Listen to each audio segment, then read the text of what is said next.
Cinema has no boundaries. It is the ribbon of dreams. These words were spoken by one of the most legendary and great filmmaker known as Orson Welles. पर इसमें खेल है क्या? हाँ जी, जैसे पता है कि इस दुनिया में हम जो भी चीज़ देखते हैं उसकी दो पहलू होते हैं, हर सिक्के के दो पहलू होते हैं, वैसे ही इस लाइंस की, इन कोड की, इस फिलोसफिकल थॉट की भी दो फेसेस हैं, एक तो ब्राइटन और दूसरा डार्कन। पर खेल क्या है इसमें? खेल ये है कि टेंडेंसी है कि बेसिकली वो हमेशा हर चीज़ वो देखते हैं, हर चीज़ वो कंज्यूम करते हैं, उसे वो एक ब्राइटन साइड या पॉजिटिव वे में लेके सोचते हैं।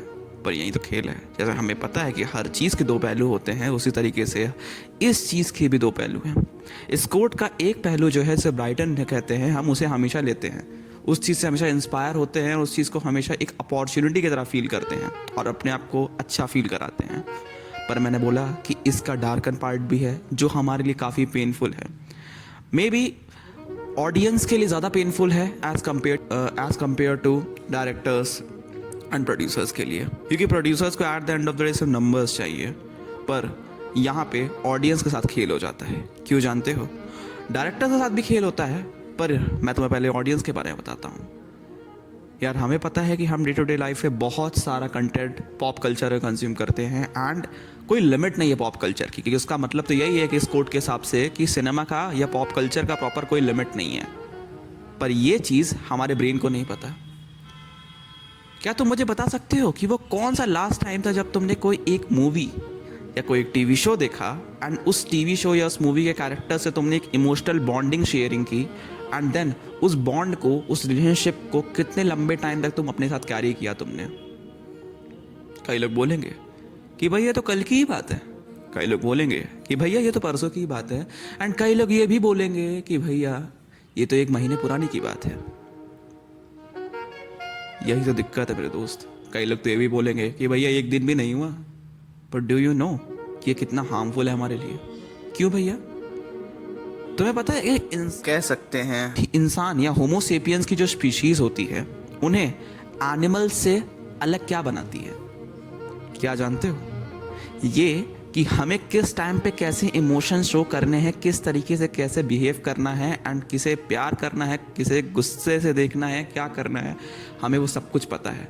यही तो वो चीज़ है जो बेसिकली बात कर ली जाए हमें ह्यूमंस को एनिमल से अलग बनाती है। पर खेल क्या है भैया? खेल ये है कि हम जिस तरीके से शॉर्ट फॉर्म कंटेंट कंज्यूम करते हैं, उसी तरीके से अब सिनेमा को भी कंज्यूम करना स्टार्ट कर दिए हैं। लोग एक एक दिन में एक शो को पूरा बिंज वॉच कर ले रहे हैं एंड सिर्फ एक ही शो नहीं, वो मल्टीपल शोज एक एक दिन में देख डाल रहे हैं। जानते हो ये चीज़ मेरे दिमाग में कैसे आई इस टॉपिक पे बात करने की? ये सेम चीज़ मेरे साथ भी हो रही थी। सच बोलूं तो उस टाइम पे इनिशियल फेज से तुम इसको रियलाइज नहीं करोगे, पर एक टाइम आएगा कि जब तुम इसको रियलाइज करना स्टार्ट करोगे कि oh my God, it is really very painful for us, very as well as really very harmful for us. कभी सोचा है कि तुम्हारे जो फेवरेट क्रिएटर्स हैं, जिन्हें तुम जो चीज़ कंज्यूम करने के लिए बोलते हो, जो तुमने देखा है, वो उसे क्यों नहीं करते? कभी कभी मैं बताता हूँ। जिस तरीके से आजकल के ज़माने में जो बिंज वॉच वाला कल्चर स्टार्ट हो चुका है, हम मल्टीपल शोज़ देखने स्टार्ट कर दिए हैं, मूवीज़ देखना स्टार्ट कर दिए, एक एक दिन में 3-3 4-4 मूवीज़ देख डाल रहे हैं और क्या बोल रहे हैं? वी आर सिनेफाइल, हमें सिनेमा देखना पसंद है। ब्रो, सिनेफाइल वो नहीं होता जो बेसिकली बात कर ली जाए multiple shows, multiple movies, multiple content को कंज्यूम किए पड़ा है। नहीं, सिनेफाइल वो होता है जो एक ही टीवी शो, एक ही मूवी, एक ही कंटेंट को कंज्यूम करे, लेकिन उसके आर्ट, उसके ब्यूटी से वो इंस्पायर हो, उसको वो एम्ब्रेस करे, उसको लोगों को रेकमेंड करे, वो सिनेफाइल होता है। पर बात सिनेफाइल की भी नहीं है, बात यहाँ पे ह्यूमंस की पड़ रही है। हम एक नॉन कल्चरल एनिमल बन चुके हैं। क्यों जानते हो?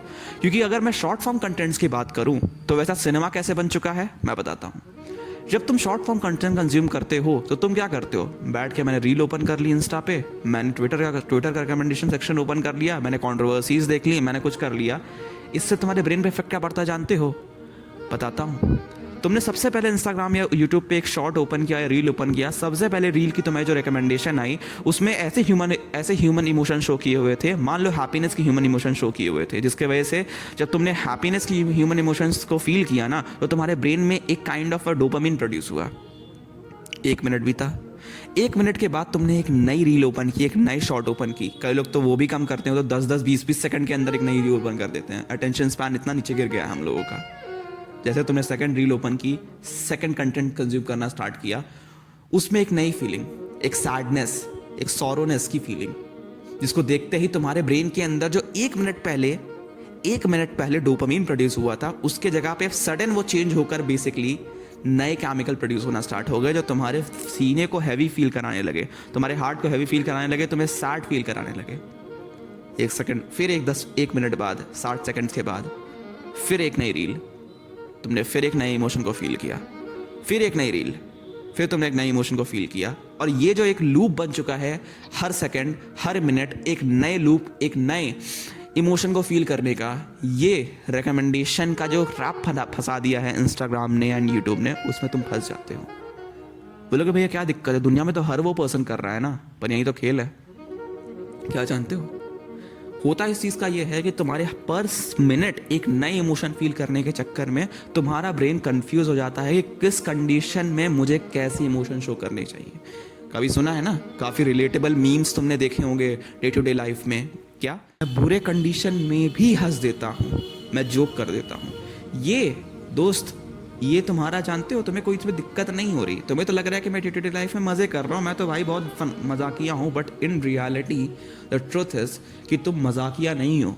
तुम इसी इंस्टाग्राम के रिकमेंडेशन ट्रैप में फंसने की वजह से तुम्हारा ब्रेन ट्रिक हो चुका है, तुम्हारा ब्रेन कंज्यूम हो चुका है, करप्ट हो चुका है इन सब चीज़ों में।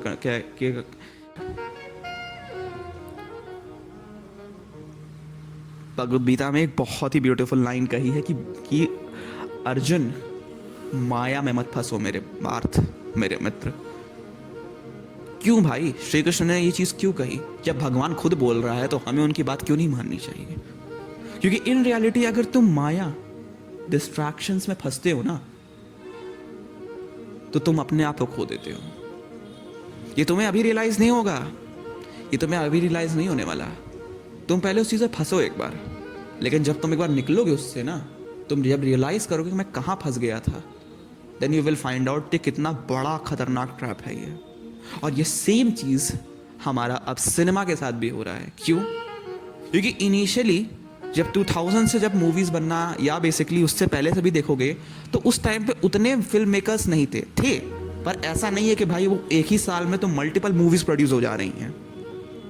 नहीं भाई, आजकल के टाइम में देखो, मछली बाजार बन चुकी है, सिनेमा का पूरा एक मछली बाजार, एक मार्केट बन चुका है। हर डायरेक्टर, हर एक विजनरी आर्टिस्ट बेसिकली कुछ ना कुछ नया कंटेंट लेके आ रहा है, और हम सब कुछ कंज्यूम कर रहे हैं। यही तो कमी है हमारी, हमें लिमिट करना नहीं आता। हमने बोला, हमने चीजें देखी, हमने सुना कि ये तो चीज पीक है, हमें वो चीज कंज्यूम करना स्टार्ट कर देना है। यही तो कमी है मेरे दोस्त। और सबसे बड़ी बात, तुम एक दिन में मल्टीपल शोज, मल्टीपल मूवीज देखे पड़े हो। मैंने बताया ना जस्ट शॉर्ट फॉर्म कंटेंट के साथ, कि तुम्हारा ब्रेन इस तरीके से ट्रिक हो जाता है किस कंडीशन में बेसिकली कैसा बॉन्ड लेके रखना है। एंड सबसे बड़ी बात, तुम्हें ये नहीं समझ आने वाला कि किसके साथ मैं कितने लंबे टाइम तक बेसिकली बॉन्ड क्रिएट करके रखूं। यस, तुम एक पर्सन से बॉन्ड क्रिएट करोगे, एक रिलेशनशिप बनाओगे, वो अगले पर्सन से जब तुम मिलोगे तो वो रिलेशनशिप चेंज हो जाएगा। सिनेमा इस तरीके से हमें ट्रिक कर देता है। सिनेमा की कोई बुराई नहीं है, सच बोलूं तो इन रियलिटी बुराई हमारी है, क्योंकि हम अपने आप को लिमिट नहीं कर रहे हैं चीज़ों को कंज्यूम करने में, क्योंकि सिनेमा तो कोई बाउंड्री नहीं है, राइट? पर हमने लिमिट ही नहीं की, हम चीज़ें कंज्यूम किए पड़े और उसमें ही खो गए हैं।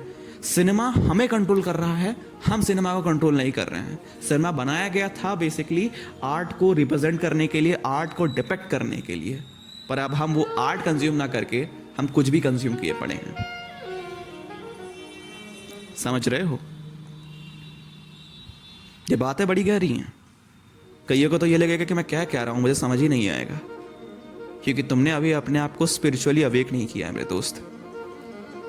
अपने आप को पहले स्पिरिचुअली अवेक करो, अपने मन को शांत करो, काम करो,